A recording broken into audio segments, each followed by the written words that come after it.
is Grau, and I am with the National Association of Hispanic Nurses.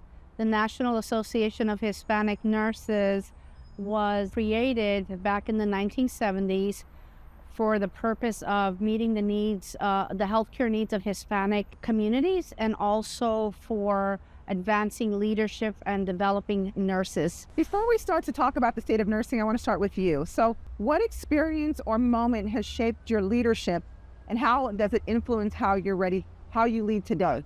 I think, I grew up one of 6 children, and my father was very influential in telling us that we needed to go on with our education so that we could come back and serve our communities. He made it very clear, we want you to go to school and become somebody, but you always need to come back. Don't forget the communities that you came from. And so I think that really, in a lot of ways, that really informed that I had a big responsibility to be someone and to do something and to not forget my community. He made it very clear, you're going to go to college and you're going to learn all this vocabulary, but when you come back to your communities, you have to remember that not everybody went to college and not everybody is going to understand you.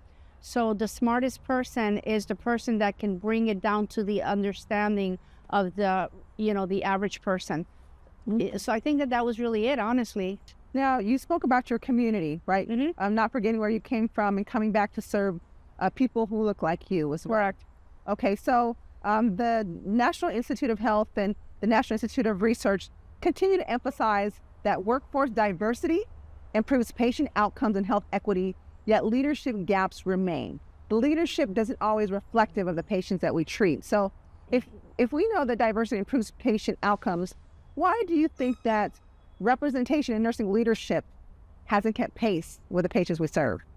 So I can speak to it. I think this is pretty general in a lot of populations, but I think I can speak to it directly to Latinos. In the Latino population, there's still, depending on whether you were born here in the United States or whether you immigrate and what generation you are, in a lot of Latin American countries, opportunities for women to do more than just be a housewife or maybe a teacher, maybe a nurse, but not necessarily lead or have a lot of impact or influence, right? So that's not something that is within our culture, embedded within our culture. So I think that is one of the things that informs the nursing leadership development in our communities.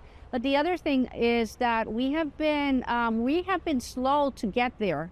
There are other populations that have had opportunities that were not available to us, to be able to go to school, to be able to go up the different ranks of nursing, to be able to get advanced education and become leaders.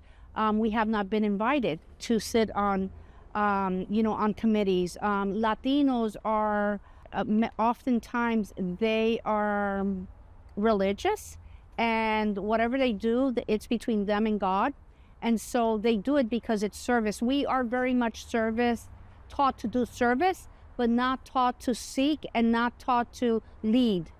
So as far as Hispanic nurses, we do not have a lot of nurses that have been able to get educated and been able to be in leadership positions, and therefore that has affected how many nurses we can influence to become leaders as well. This current problem right now with nursing education and deprofessionalizing nursing is something that is going to impact nursing leadership a lot, because on the basic pre-licensure level, nurses take very little in the way of leadership development or leadership education. That usually comes more with graduate degree. But with the deprofessionalizing of nursing and not being able to have those funds to be able to get that higher education, that is going to limit leadership.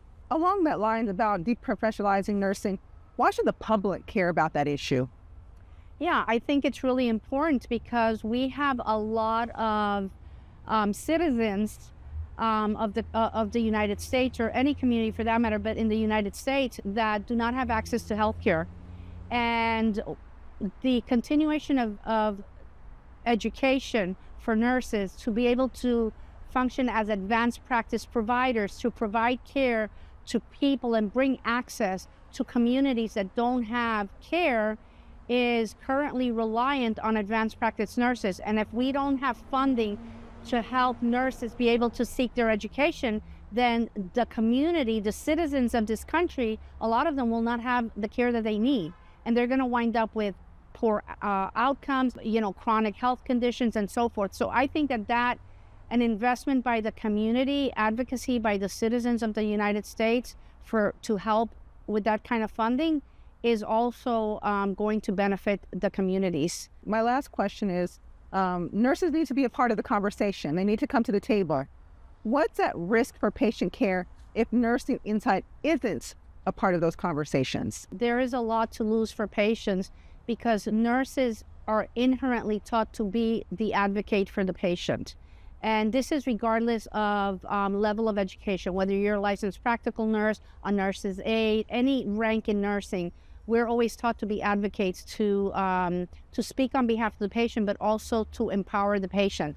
So if we do not have nurses available in any setting, then that's going to impact patients even being able to be educated, because nurses are the ones that educate them. The nurses being able to empower them. By giving education to the patients, we are empowering them to be able to speak for themselves and to advocate. So this year's Nurses Week theme is the power of nurses. Let's say a nurse came up to you and they were just ready to leave the profession. They were tired of the short staffing, the burnout, and they felt powerless. What would you say to them? I would tell them don't. I would tell them, let's start connecting, you and I. Let's connect by Zoom, or let's connect somehow. Let me mentor you and let me help you cross this bridge, because we need you. You bring something to the table. The patients need you, and we're here. We are here to meet the needs of our communities. So please don't leave. We need you. Thank you. I'm sorry I got emotional. No, that's great. You did great. I mean, because that's really how I feel. Because I do have people that come up to me when I leave. I said, please don't. We need you. If you leave, and if everybody keeps leaving, then who's going to be here? Right. And I do this. I'll go out of my way to meet with them and to, look at other settings maybe, or other institutions where the culture might be healthier, or, find a better fit for them. That's what I do. Yeah. So I'm sorry because that's personal. We need nurses like you as well. I mean, that piece actually was personal, because I see it happen and we can't afford to lose them.